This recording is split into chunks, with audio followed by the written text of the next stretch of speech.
Sup, YouTubers? I know I said I was going to bed, but I don't know. I kind of wanted to just. I kind of liked the life vlog videos I was doing where I was just like telling stories, just random stories. So there was one I wanted to go back to about when we lived in England. So, if people don't like these videos or if they're boring, that's fine. I just do them, I guess, for myself, really, because I don't know. Not every memory is bad in life, and sometimes maybe the ones that are bad you can learn something from, or not you, but I'm talking about myself. Anybody, doesn't matter. We can all share our stories. Um, so when we lived in England, like I was saying, we were kind of squatting in this, it was the next door to where my Auntie Jean lived. Everything in England is like row houses, a lot of brick. And I always go back to this time of what happened and why we came back from England, because sometimes I wonder if things would have been different. My life would have been different. Because, like I said before, my mom seemed unhappier here. England is different. England is less.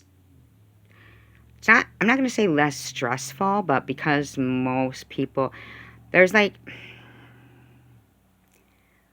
a thing called council houses over there. So that this number, please keep in mind, this was a long time ago. This was like the early 70s. So, but even when I was there in the mid 80s after my sister died, it was also the same. But as for now, I can't speak for now. So I'm just recollecting England when I was there.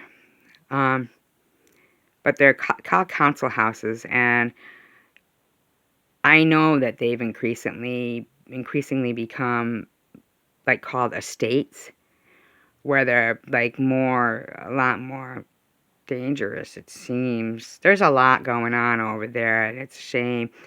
I'm gonna say I just think Maggie Thatcher was, one of the best prime ministers, her and Winston Churchill. But, things were a lot different then, and so everybody was kind of in the same boat, you know? I mean, it wasn't that we were all poor, but we had an appreciation. So, I remember the cars, they would have 3-wheel cars, and over there, they call it petrol, gas, petrol, and it was just so expensive. But,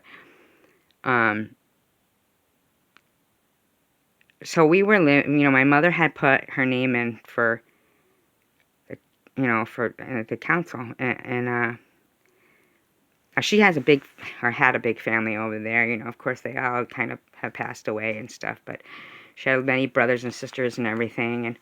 And so one day they called and they said, okay, your name's up, for to this council house. And now, mind you, pretty much basically a lot of the houses over there in England, they're all connected. Very rarely do you find a freestanding house on its own. Very rarely.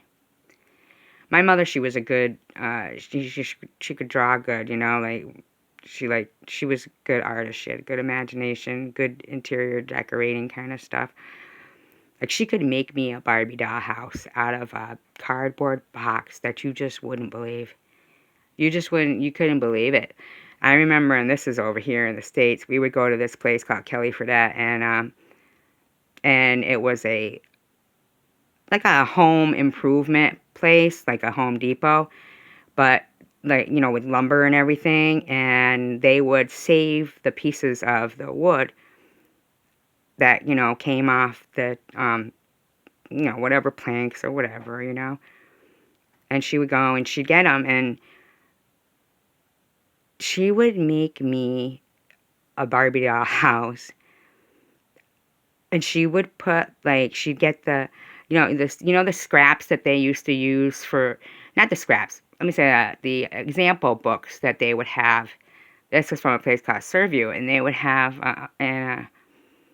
they would have like these, because they did wallpaper, so they would have those books with the wallpaper samples in them and material samples at like the material stores. And sometimes they would get rid of them, and my mother would get them. And um, out of those things, she would wallpaper a cardboard box and just put it together, everything. I mean, make rooms in it and wallpaper the walls. And she would take the I forget what they're called, piece of material, swatch, is that it? Things like that, of material, and stuff it with cotton around one of the, like she would glue the, like, two pieces of wood together to make the chair, but then she'd upholster it. And she would just, the rooms in these dollhouses that she'd do for me were beautiful, absolutely beautiful. And it was really something.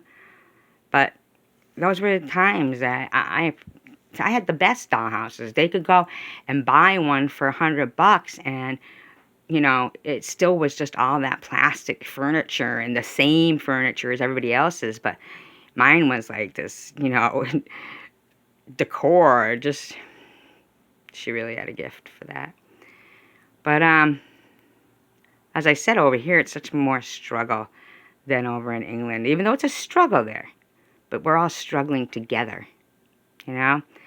So they finally had called and they said, that our name had come up. And I remember we took the double-decker bus there. And when we got there, we thought we were we were at the wrong place, because it was just like you would see one of those Thomas Kincaid. Is that his name, Thomas Kincaid, that did those cottages with the light and the little diamond glass windows, and one that belled out, and like a apple tree and a cherry tree, with the blossoms. And it was a single standing cottage with the thatched roof and everything. I mean, we really thought we were in the wrong place. We did. And the lady showed up and said, "No, this has come up." And we went and oh my God, I just can't begin to tell you. This cottage was everything my mother ever dreamed. It was like God had smiled upon her.